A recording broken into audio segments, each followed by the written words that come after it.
ಹೀಗೆ ಇಲ್ಲಿ ಜಿಬಿ ಅಧಿಕಾರಿಗಳು ಇವತ್ತು ದೊಡ್ಡ ಪ್ರತಿಭಟನೆಯನ್ನು ನಡೆಸಿದ್ದು ಮಾತ್ರ ಅಲ್ಲದೆ ಸರ್ಕಾರದ ಮೇಲೆ ಒತ್ತಡ ಹೇರುವಂತಹ ಪ್ರಯತ್ನವನ್ನು ಮಾಡಿದ್ದಾರೆ. ಯಾಕಂದರೆ ನಿನ್ನೆ ನಡೆದಿರ್ತಕ್ಕಂತಹ ಘಟನೆಯನ್ನು ನಾವು ಗಮನಿಸಿದಾಗ ಇಲ್ಲಿ ಬಸವರಾಜ್ ಪಡಕೋಟೆ ಆತನ ನೇತೃತ್ವದಲ್ಲಿ ಆತನ ಗೂಂಡಾ ಪಡೆ ಇಲ್ಲಿ ಅಧಿಕಾರಿಗಳ ಮೇಲೆ ತೀವ್ರವಾಗಿ ಸ್ವರೂಪದಲ್ಲಿ ಹಲ್ಲೆಯನ್ನು ನಡೆಸಿರುವಂಥದ್ದು ಗೊತ್ತಾಗುತ್ತೆ. ಆದರೆ ಯಾವಾಗ ಒಂದು ಕಡೆ ಅಧಿಕಾರಿಗಳ ಮೇಲೆ ರೋಷಾವೇಶವನ್ನು ತೋರಿದ್ನೋ ಅದಾದ ನಂತರ ಹೀಗೆ ತಲೆಗೆ ಟೋಪಿ ಹಾಕ್ಕೊಂಡು ತಲೆಮರೆಸ್ಕೊಂಡಿದ್ದ ಈ ಬಸವರಾಜನನ್ನು ಪೊಲೀಸರು ಹಿಡಿದು ತರುವಂತಹ ಕೆಲಸವನ್ನು ಮಾಡಿದ್ದಾರೆ. ಅಷ್ಟೇ ಅಲ್ಲದೆ ಇಲ್ಲಿ ಒಂದು ಪ್ರಮುಖವಾಗಿರ್ತಕ್ಕಂಥ ವಿಚಾರಗಳಿದ್ದಾವೆ. ಅದೇನೆಂದರೆ ಬಸವರಾಜ್ ಪಡಕೋಟೆಗೆ ಈ ಬೀದಿ ಬದಿ ವ್ಯಾಪಾರಗಳ ವಿಚಾರದಲ್ಲಿ ಇಷ್ಟೊಂದು ಕಾಳಜಿ ಯಾಕೆ ಬಂತು ಅನ್ನೋದನ್ನು ಹುಡುಕ್ತಾ ಹೋದಾಗ ಗೊತ್ತಾಗಿದ್ದು ಈತ ನೇರವಾಗಿ ಇಂತಹ ಬೀದಿ ಬದಿ ವ್ಯಾಪಾರಿಗಳ ಮೂಲಕವಾಗಿಯೇ ತನ್ನ ವ್ಯವಹಾರವನ್ನು ನಡೆಸ್ತಾ ಇದ್ದಾನೆ ಅನ್ನುವಂಥದ್ದಕ್ಕೆ ಬಹಳಷ್ಟು ಸಾಕ್ಷ್ಯಾಧಾರಗಳು ಈಗಾಗಲೇ ಪೊಲೀಸರಿಗೂ ಕೂಡ ಸಿಗ್ತಾ ಇದೆ. ಪೊಲೀಸರು ಈ ನಿಟ್ಟಿನಲ್ಲೂ ಕೂಡ ತನಿಖೆಯನ್ನು ನಡೆಸ್ತಾ ಇದ್ದಾರೆ ಮತ್ತು ಈತನ ವಿರುದ್ಧ ಈಗಾಗಲೇ ರೌಡಿ ಶೀಟ್ ಕೂಡ ಓಪನ್ ಆಗಿತ್ತು. ಸರ್ಕಾರ ಒಂದು ಕಡೆಯಲ್ಲಿ ಕೃಷ್ಣ ಬೈರೇಗೌಡರು ನಿನ್ನೆ ಸ್ಪಷ್ಟವಾಗಿ ಹೇಳಿದರು ಆತನ ವಿರುದ್ಧ ಗೂಂಡಾ ಆ್ಯಕ್ಟ್ನ ಅಡಿಯಲ್ಲಿ ಪ್ರಕರಣ ದಾಖಲಿಸಬೇಕು ಅಂತ ಹೇಳಿ. ಈಗ ಸರ್ಕಾರ ಗೂಂಡಾ ಆ್ಯಕ್ಟನ್ನು ಈತನ ವಿರುದ್ಧ ಪ್ರಯೋಗಿಸುತ್ತಾ ಅನ್ನೋಂಥ ನೋಡಬೇಕು. ಯಾಕಂದರೆ ಅದಕ್ಕೆ ಬೇಕಾಗಿರುವಂತಹ ಪೂರಕವಾಗಿರುವಂತಹ ಹಲವಾರು ಕೇಸುಗಳು ಈ ವ್ಯಕ್ತಿಯ ವಿರುದ್ಧ ಇರುವಂಥದ್ದು ಸ್ಪಷ್ಟ ಇದೆ. ಮತ್ತು ಅಧಿಕಾರಿಗಳು ಅಂತೂ ನೋಡದೇನೆ ಈ ರೀತಿಯಾಗಿ ಹಲ್ಲೆ ನಡೆಸಿ ಅದು ಮಾರಣಾಂತಿಕವಾಗಿ ಕೊಲೆ ಯತ್ನದ ರೀತಿಯಲ್ಲಿ ಹಲ್ಲೆಯನ್ನು ನಡೆಸಿರುವಂತಹ ಕಾರಣಕ್ಕಾಗಿ ಇಂಥವರ ವಿರುದ್ಧ ಕಠಿಣ ಕ್ರಮವನ್ನು ಕೈಗೊಳ್ಳಬೇಕಾಗಿರುವುದು ಸರ್ಕಾರದ ಜವಾಬ್ದಾರಿ. ಇದು ಒಂದು ಭಾಗ. ಆದರೆ ಎರಡನೇ ಭಾಗ ಇಲ್ಲಿ ಬಹಳ ಮಹತ್ವದ್ದು. ಇವತ್ತು GBI ಅಧಿಕಾರಿಗಳು ಬಹಳ ಸ್ಪಷ್ಟವಾಗಿ ಅಲ್ಲಿಯ ನೌಕರರು ಪ್ರತಿಭಟನೆಯನ್ನು ನಡೆಸಿದ್ದಾರೆ. ಇದೆಲ್ಲ ಒಂದು ಕಡೆ ಇರಲಿ. ಆದರೆ ಸರ್ಕಾರವೂ ಕೂಡ ಅಷ್ಟೇ ಈ ಒತ್ತುವರಿ ತೆರವನ್ನು ಮಾಡೋದಕ್ಕೆ ಹೊರಟಾಗ ಎಲ್ಲೇ ಯಾವುದೇ ಸ್ವರೂಪದ ಅಹಿತಕರ ಘಟನೆ ಯಾವಾಗ ಬೇಕಿದ್ರೂ ಸಂಭವಿಸ್ಬೋದು. ಅದಕ್ಕೆ ಶಿವಾಜಿನಗರನೇ ಆಗಬೇಕು, ಅದಕ್ಕೆ ಜಯನಗರನೇ ಆಗಬೇಕು, ಅದಕ್ಕೆ ಗಾಂಧಿನಗರ ಆಗಬೇಕು, ಅದಕ್ಕೆ ಸರ್ವಜ್ಞನಗರ ಆಗಬೇಕು ಅಥವಾ ಇನ್ಯಾವುದೋ ಭಾಗ ಆಗಬೇಕು ಅಂತೇಳಿ ಇಲ್ಲ. ಅದು ಯಾವುದೇ ಸಂದರ್ಭದಲ್ಲೂ ಕೂಡ ನಡಿಬೋದು, ಯಾವುದೇ ವ್ಯಕ್ತಿಗಳಿಂದ ಕೂಡ ನಡಿಬೋದು. ಹಾಗಾಗಿನೇ ಆ ವಿಚಾರದಲ್ಲಿ ಒಂದು SOPಯನ್ನು ಸರ್ಕಾರ ತತ್ಕ್ಷಣಕ್ಕೆ ಮಾಡಬೇಕು. ಆ ಮೂಲಕವಾಗಿ ಈ ಪ್ರಕರಣವನ್ನು ಸರಿಯಾಗಿ ನಿಭಾಯಿಸಬೇಕಾಗಿರೋದು ಸರ್ಕಾರದ ಜವಾಬ್ದಾರಿಯಾಗಿದೆ. ಈಗ ರಾಜ್ಯ ದೇಶ ವಿದೇಶಗಳ ಮತ್ತಷ್ಟು ಪ್ರಮುಖ ಸುದ್ದಿಗಳನ್ನು ಕ್ವಿಕ್ ಆಗಿ ನೋಡ್ತಾ ಹೋಗೋಣ. ರಾಜ್ಯ ಸಚಿವ ಸಂಪುಟ ವಿಸ್ತರಣೆ ಅಧಿಕೃತವಾಗಿ ಮುಂದೂಡಿಕೆಯಾಗಿದೆ. ದೆಹಲಿಯಲ್ಲಿ ಕಾಕ್ರೋಚ್ ಜನತಾ ಪಾರ್ಟಿ ಪ್ರತಿಭಟನೆಯಿಂದಾಗಿ ಸಂಪುಟ ವಿಸ್ತರಣೆ ಮತ್ತಷ್ಟು ವಿಳಂಬವಾಗಿದೆ.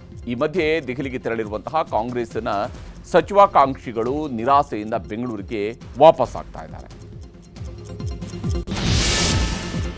ಧರ್ಮಸ್ಥಳದ ಸೌಜನ್ಯ ಅತ್ಯಾಚಾರ ಹಾಗೂ ಕೊಲೆ ಪ್ರಕರಣದ ಮರು ತನಿಖೆ ಬಗ್ಗೆ ಸುಪ್ರೀಂ ಕೋರ್ಟ್ ಆದೇಶವನ್ನು ಕಾಯ್ದಿರಿಸಿದೆ. ಸೌಜನ್ಯ ತಾಯಿ ಕುಸುಮಾವತಿ ಗೌಡ ಅವರು ಸಲ್ಲಿಸಿದ್ದಂತಹ ಅರ್ಜಿಗೆ ನ್ಯಾಯಮೂರ್ತಿ ಸಂಜಯ್ ಕುಮಾರ್ ನೇತೃತ್ವದ ದ್ವಿಸದಸ್ಯ ಪೀಠ ವಿಚಾರಣೆಯನ್ನು ನಡೆಸಿದ್ದು CBI ನಡೆಸಿದ್ದಂತಹ ತನಿಖೆಯ ವಿಚಾರದಲ್ಲಿ ತರಾಟೆಗೆ ತೆಗೆದುಕೊಂಡಿರುವಂತಹ ಸುಪ್ರೀಂ ಕೋರ್ಟ್ ಸಾಕ್ಷ್ಯಗಳಿಗೆ ಅಗತ್ಯ ಭದ್ರತೆಯನ್ನು ಒದಗಿಸಬೇಕು ಅಂತೇಳಿ ರಾಜ್ಯ ಸರ್ಕಾರಕ್ಕೆ ಸೂಚನೆಯನ್ನು ನೀಡಿದೆ.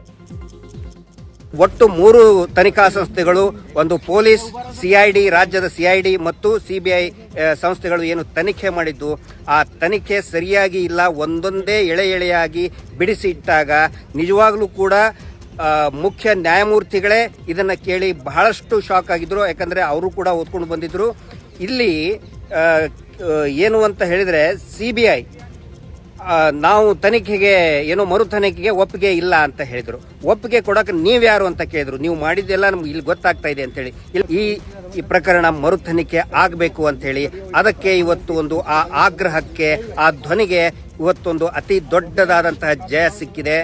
ಕಾರಣ ಏನು ಅಂತ ಹೇಳಿದ್ರೆ ಮಾನ್ಯ ಸುಪ್ರೀಂ ಕೋರ್ಟ್ನಲ್ಲಿ ಸೌಜನ್ಯ ಪ್ರಕರಣದ ಮರು ತನಿಖೆಗೆ ಮಾನ್ಯ ಸುಪ್ರೀಂ ಕೋರ್ಟ್ ಒಪ್ಪಿಗೆ ಸೂಚಿಸಿದೆ.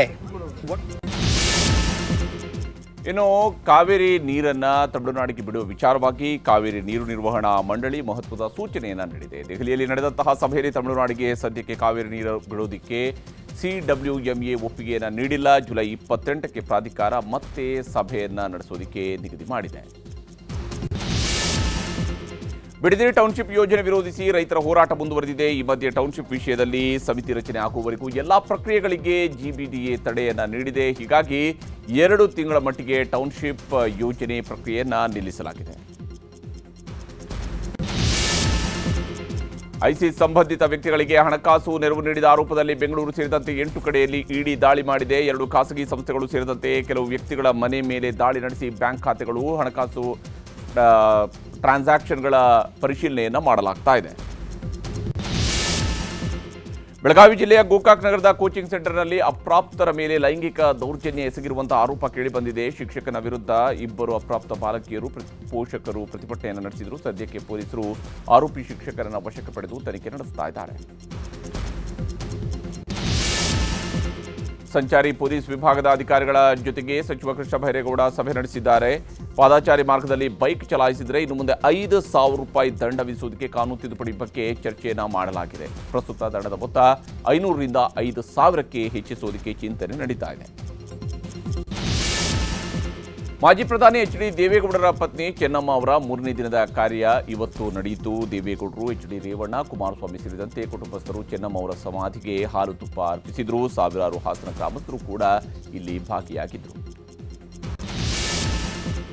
ವಿಪಕ್ಷಗಳ ಪ್ರತಿಭಟನೆಯ ಮಧ್ಯೆ ಎನ್ಸಿಪಿ ಮುಖ್ಯಸ್ಥ ಶರದ್ ಪವಾರ್ ಪ್ರಧಾನಿ ಮೋದಿಯವರನ್ನ ಭೇಟಿಯಾಗಿದ್ದಾರೆ. ಸಂಸತ್ ಭವನದಲ್ಲಿ ಶರದ್ ಪವಾರ್ಗೆ ಅವರ ಪುತ್ರಿ ಹಾಗೂ ಸಂಸದೆ ಸುಪ್ರಿಯಾ ಸುಳೆ ಜೊತೆಗೆ ಪ್ರಧಾನಮಂತ್ರಿಯವರನ್ನ ಭೇಟಿಯಾಗಿ ಮಾತುಕತೆ ನಡೆಸಿದ್ದಾರೆ. ಎನ್ಡಿಎ ಕೂಟವನ್ನು ಶರದ್ ಬಣ ಸೇರುತ್ತೆ ಅಂತ ಚರ್ಚೆಗಳು ಕೂಡ ನಡೀತಾ ಇದೆ. ರಾಮಮಂದಿರ ದೇಣಿಗೆ ವಿವಾದದ ತನಿಖೆ ಆಗ್ತಿರುವಾಗಲೇ ಇವತ್ತು ರಾಮಮಂದಿರದ ಟ್ರಸ್ಟ್ ನಾಯಕರು ಸಭೆ ನಡೆಸಿದ್ದಾರೆ. ಹೊಸ ಸಿಇಒ ಹೆಸರನ್ನು ಅಂತಿಮಗೊಳಿಸಲು ಚರ್ಚೆ ನಡೆಸಲಾಗಿದ್ದು ಯಾವುದೇ ನಿರ್ಣಯಕ್ಕೆ ಬರಲಾಗಿಲ್ಲ. ಮಹಿಳಾ ಸಂಸದರ ವಿರುದ್ಧ ಅವಹೇಳನಕಾರಿ ಭಾಷೆ ಬಳಸಿದ್ದ ಟಿಎಂಸಿ ಸಂಸದ ಕಲ್ಯಾಣ್ ಬ್ಯಾನರ್ಜಿ ಅವರನ್ನು ಅಮಾನತು ಮಾಡಲಾಗಿದೆ. ಲೋಕಸಭೆಯ ಮುಂಗಾರು ಅಧಿವೇಶನ ಮುಗಿಯುವವರೆಗೂ ಕಲಾಪದಿಂದ ಕಲ್ಯಾಣ್ ಬ್ಯಾನರ್ಜಿ ಅವರನ್ನು ಅಮಾನತುಗೊಳಿಸಿ ಸ್ಪೀಕರ್ ಆದೇಶಿಸಿದ್ದಾರೆ. ಜಮ್ಮು ಕಾಶ್ಮೀರದಲ್ಲಿ ಕಳೆದ 4 ದಿನಗಳಿಂದ ಮಳೆರಾಯ ಅಬ್ಬರಿಸ್ತಾನೆ ಇದ್ದಾನೆ. ಹಲವೆಡೆ ಗುಡ್ಡ ಕುಸಿತವೂ ಕೂಡ ಆಗ್ತಾ ಇದೆ. ಭಾರೀ ಮಳೆಗೆ ಪೂಂಚ್ ಭಾಗದಲ್ಲಿ ಕಟ್ಟಡಗಳು ನೆಲಕಚ್ಚಿವೆ. ಭೂಮಿ ಬಾಯ್ಬಿಟ್ಟಿದ್ದು ಮತ್ತಷ್ಟು ಭೂಮಿ ಕುಸಿಯುವ ಆತಂಕದಿಂದಾಗಿ 800 ಜನರನ್ನ ಅಲ್ಲಿಯ ಜಿಲ್ಲಾಡಳಿತ ಸ್ಥಳಾಂತರಿಸಿದೆ.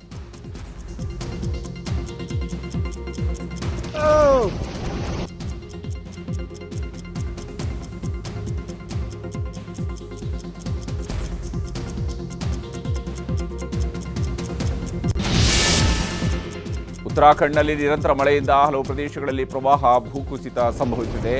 ಪಿಥೋರ್ಗಢ ಜಿಲ್ಲೆಯ ಕೈಲಾಸ್ ಮಾನಸರೋವರ ಮಾರ್ಗದಲ್ಲಿ ಭೂಕುಸಿತ ಆಗಿದೆ. ಧರ್ಮ ಪರ್ವತ ಕುಸಿದಿದ್ದು 4 ಪ್ರಮುಖ ರಾಷ್ಟ್ರೀಯ ಹೆದ್ದಾರಿಗಳು ಸಂಚಾರಕ್ಕೆ ಬಂದ್ ಆಗಿವೆ. ಇನ್ನು ಗುಜರಾತ್ನಲ್ಲೂ ವರುಣರಾಯ ಅಬ್ಬರಿಸ್ತಾ ಇದ್ದಾನೆ. ಬಿಟ್ಟು ಬಿಡದೆ ಸುರಿತಾ ಇರುವಂತಹ ಮಳೆಗೆ ಸೂರತ್, ನವಸಾರಿ ಜಿಲ್ಲೆ, ವಲ್ಸಾದ್ ಪ್ರದೇಶದ ರಸ್ತೆಗಳೆಲ್ಲ ನದಿಗಳಂತಾಗಿವೆ. ನವಸಾರಿಯಲ್ಲಿ ಪ್ರವಾಹದ ಎಚ್ಚರಿಕೆ ನೀಡಲಾಗಿದ್ದು ತಗ್ಗು ಪ್ರದೇಶಗಳಿಂದ ಜನರನ್ನು ಸ್ಥಳಾಂತರಿಸುವುದಕ್ಕೆ ಎನ್ಡಿಆರ್ಎಫ್ ಟೀಮ್ ನಿಯೋಜಿಸಲಾಗಿದೆ. ಹಾರ್ಮುಜ್ ಜಲಸಂಧಿಯಿಂದ ತೈಲ ಸಾಗಣೆ ಮಾಡಲು ನಾವಿಕರಿಗೆ ಶಿಪ್ಪಿಂಗ್ ಕಂಪನಿಗಳು ಬಂಪರ್ ಆಫರ್ ನೀಡಿವೆ. ಅಪಾಯಕಾರಿ ಮಾರ್ಗದಲ್ಲಿ ಪ್ರಯಾಣಿಸುವ ಸಿಬ್ಬಂದಿಗೆ 6 ತಿಂಗಳ ಹೆಚ್ಚುವರಿ ಸಂಬಳವನ್ನು ಬೋನಸ್ ಆಗಿ ನೀಡುವುದಾಗಿ ಘೋಷಿಸಿವೆ.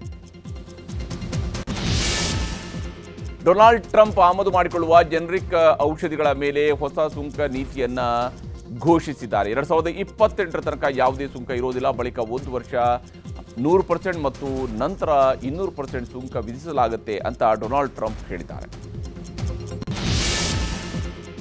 ಮಕ್ಕಳ ಮೇಲೆ ಇಂಟರ್ನೆಟ್ನ ಗಂಭೀರ ದುಷ್ಪರಿಣಾಮಗಳಿಂದ ರಕ್ಷಿಸುವುದಕ್ಕೆ ಫ್ರಾನ್ಸ್ ಮಹತ್ವದ ಹೆಜ್ಜೆ ಇಟ್ಟಿದೆ. ಫ್ರಾನ್ಸ್ ಸಂಸತ್ 15 ವರ್ಷದೊಳಗಿನ ಮಕ್ಕಳಿಗೆ ಸೋಷಿಯಲ್ ಮೀಡಿಯಾ ಬ್ಯಾನ್ ಮಾಡಿದೆ.